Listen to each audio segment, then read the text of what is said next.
नमस्कार, मैं हूं निरंजन कुमार। DWN न्यूज में आप सभी का स्वागत है। राजस्थान में विधानसभा का चुनाव अपने आखिरी दौर में है। जमकर रैलियां हो रही है, चुनाव प्रचार हो रहे हैं। एक ही दिन में कई रैलियां हो रही है दोनों ही पार्टी की तरफ से। खास करके जो बीजेपी और कांग्रेस, जो दो प्रमुख पार्टी है राज्य की, दोनों ही पार्टी के नेता ताबड़तोड़ रैली कर रहे हैं। चाहे वो प्रधानमंत्री नरेंद्र मोदी हो, चाहे कांग्रेस की तरफ से राहुल गांधी हो, या फिर राजस्थान के जो स्थानीय नेता हैं, चाहे अशोक गहलोत हो या वसुंधरा राजे, तमाम जो नेता हैं वो आखिरी दौर का जो प्रचार है उसको पूरी जोर तोड़ के साथ मेहनत कर रहे हैं, ताकि किसी तरीके से जब रिजल्ट आए, जब वोटिंग हो, जब रिजल्ट आए तो उनके पक्ष में आए। लेकिन इन सब के बीच एक सबसे बड़ा जो समस्या है, जो बीजेपी और कांग्रेस दोनों ही पार्टी के लिए है, वो ये है कि दोनों ही पार्टियों के बागी विधायक जिनको टिकट नहीं मिला, और टिकट नहीं मिला तो या तो फिर वो निर्दलीय मैदान में उतर गए, या फिर जो क्षेत्रीय दल है उनके टिकट पे वो ताल ठोक रहे हैं। और इसको लेकर के ये कहा जा रहा है कि अगर जब वोटिंग हो जाएगी तो सरकार बनाने में हो सकता है कि इनकी जरूरत पड़ेगी। इसके लिए मैं इसलिए बोल रहा हूं क्योंकि दोनों ही जो पार्टी है, चाहे कांग्रेस हो या बीजेपी हो, दोनों के बागी नेता हैं। और ये दोनों बागी इसलिए हो गए क्योंकि उनको टिकट नहीं मिला। अब सवाल यहां पर यह है कि कांग्रेस में अशोक गहलोत हैं, और अशोक गहलोत के जो सहयोगी थे जिनको टिकट नहीं मिला, वो कौन कौन से लोग हैं। तो उनके साथ जो सहयोगी हैं उनमें है जौहरीलाल मीणा, अशोक बेनीवाल, वीरेंद्र बेनीवाल, रामचंद्र सरधाना, महेश मोरदिया। ये जो है अशोक गहलोत के खास समर्थक रहे हैं, जिनको पार्टी ने इस बार का विधानसभा का टिकट नहीं दिया, और ये लोग निर्दलीय चुनावी मैदान में कूद गए हैं।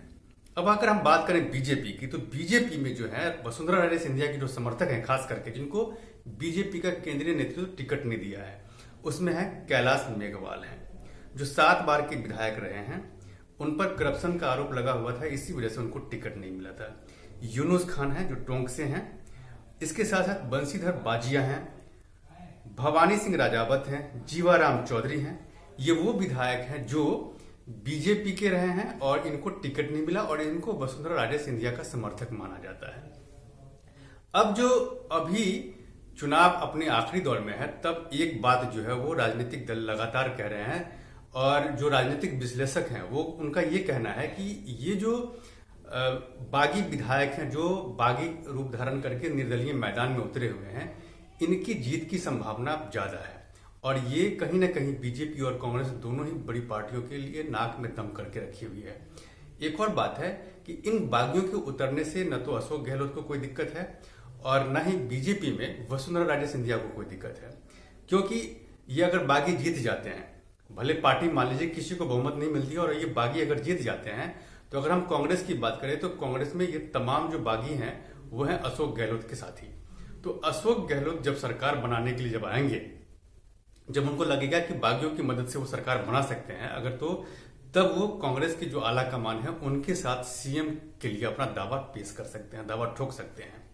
दूसरी तरफ भी जो बात है वो वसुंधरा राजे सिंधिया को लेकर के है, क्योंकि वसुंधरा राजे सिंधिया को लेकर के आमतौर पर यही कहा गया कि उनकी और केंद्र की जो नेतृत्व है, चाहे वो प्रधानमंत्री नरेंद्र मोदी हो, अमित शाह हो, या फिर जेपी नड्डा हो, उनके साथ उनका 36 का आंकड़ा है। और यही वजह है कि इस बार का विधानसभा का चुनाव जो है केंद्रीय नेतृत्व ने लड़ा है।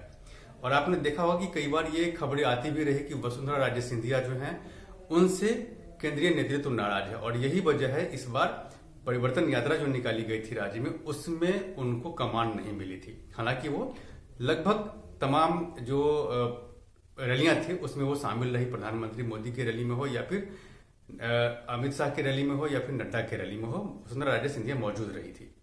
लेकिन ये बात लगी भी रही। इसके साथ साथ दिया कुमारी को लेकर के ये कहा जाने लगा कि दिया कुमारी जो है वो अगर चुनाव जीतती है और पार्टी अगर सत्ता में आती है तो उनको मुख्यमंत्री बनाया जाएगा।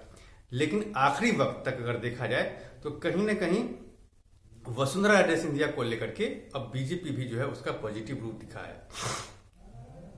तो अब देखना यह है कि ये जो आखिरी दौर का जो प्रचार चल रहा है, ये प्रचार थमता है, उसके बाद ये देखना होगा कि दोनों ही पार्टियों के जो बागी हैं वो चुनाव के बाद वो हारते हैं या जीतते हैं। अगर हारेंगे तब तो कोई बात नहीं, अगर जीत गए तो कैसे इनको अब इसके साथ डील किया जाएगा। दूसरी बात यह है कि क्षेत्रीय दल भी हैं वहां पर।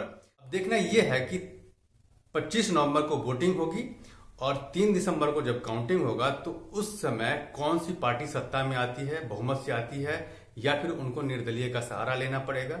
इन सारी चीजों पे मेरी नजर बनी हुई है। आप मेरे साथ बने रहें और अब तक अगर आपने मेरे इस यूट्यूब मंच को सब्सक्राइब नहीं किया है तो प्लीज सबसे पहले आप मेरे इस यूट्यूब मंच को सब्सक्राइब कीजिए, लाइक शेयर और कमेंट जरूर कीजिए। इसमें कमेंट बॉक्स है जहां जाकर के आप इस मुद्दे से रिलेटेड अपने सवाल कर सकते हैं, जिसका जवाब मैं आपको दूंगा। तब तक के लिए धन्यवाद।